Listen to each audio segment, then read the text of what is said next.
Talk to us about this article you did also on the neighboring state not too far from Russia, Bosnia, the former Yugoslavia. Yeah, I mean, the situation in Bosnia is especially frightening, and it's interesting. I mean, more and more people become familiar with my work. More and more people reach out to me and ask me to cover the issues which they're concerned about. I would say, at the top of my head, in the last 6 to 12 months, I've had, a dozen or maybe a couple of dozen people from, Bosnian Muslims reach out to me either via Twitter or via email, asking me to comment on the situation there. And so I've spent the last 6 months really doing a deep dive into the current situation. I mean, it's not a stretch to say that we're on the eve or the verge of another Bosnian Muslim genocide. Now, at the risk of sounding, that might sound like hyperbole to some, but again, Russia is using the same paramilitary groups it used in the Ukraine, the Night Wolves bikie gang. The Serbian Republic within Bosnia-Herzegovina.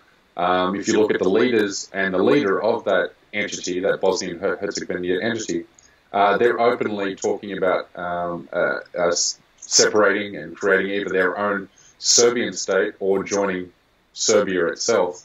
You're seeing a lot of anti-Muslim Islamophobic rhetoric which comes along with that, and Russia is there sowing discord, and not only sowing discord, but also arming Serbian paramilitary groups and also arming that Serbian entity within Bosnia-Herzegovina. So it's very frightening. Bosnian Muslims who live in the Bosnian Muslim enclave within the state are increasingly worried and are fearful that the darkest days of their history will be revisited upon them. So do you feel now, is the evidence showing, is it that the Dayton Peace Agreement is something that could potentially just fold? Yeah, absolutely. I mean, you've got, hyper-nationalist or ultra-nationalist sentiments sweeping all across Europe.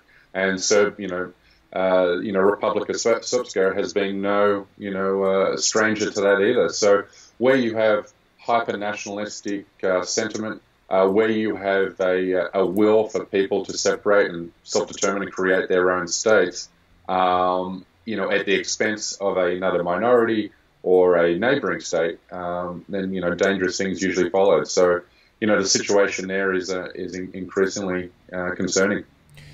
Do you know of any other country that has, in its country, usually you have a prime minister, you have a president, one person that's in charge, but people don't know, it's kind of unique to Bosnia. You have three presidents running one country. How does that work?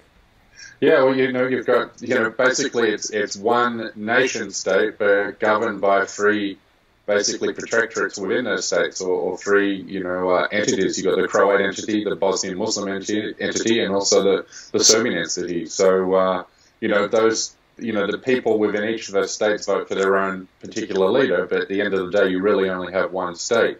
Now, that's fine and dandy, and it's kind of worked for the last, 20, 25 years to a point.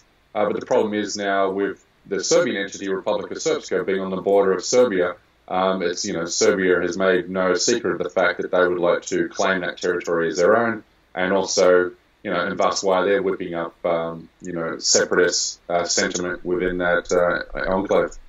Is this really possible, CJ? Because so much money has been invested. You have the economy things are starting to pick up, you would think. People who visited from, who know the situation from the past, if they go there, it seems like everything has been rebuilt.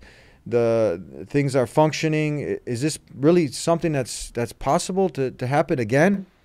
Yeah, I mean, unfortunately, despite economic good times, you cannot prevent, political entrepreneurs who will use separatist and ultra-nationalist rhetoric that demonizes a minority or a certain ethnic group, for the purpose of mobilizing and seizing political power. And so, in that republic, you do have that sentiment going, and people will, and also states act in a way which is not in their best interests, for short-term political gain, at the cost of the well-being of the state going forward. is this something that the U.S. would have any control over or would allow, because the U.S. was there as the peacekeeping force? Would they allow something like this to happen? Well, they certainly allowed the first genocide to take place in Bosnia and Herzegovina. It took a long time before Clinton, intervened there. In fact, European leaders turned their back on the genocide which was taking place because, let's be honest, Muslim lives don't matter, in the corridors of European power. So, they allowed the slaughter to take place. There was a long period of political inaction. Clinton's hand was forced eventually, and he eventually intervened. But, we now, Donald Trump is not Bill Clinton. And we know how Donald Trump feels about Muslims and the Muslim world. He's completely indifferent, if not hostile, to that. Now, what he also, came into power on a supposed non-interventionist promise, and his political base really doesn't want him to engage in foreign military actions, despite the fact that he's carrying out military action all across the world right now. But to be honest, I can't predict how Trump would react if another genocide was to take place there. Wow, this is really sad to hear that after all this time that something like this can erupt again. And one last question on this topic.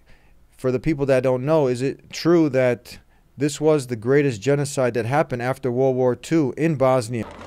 The Srebrenica genocide stands as one of the worst episodes of ethnic cleansing in Europe after the Second World War.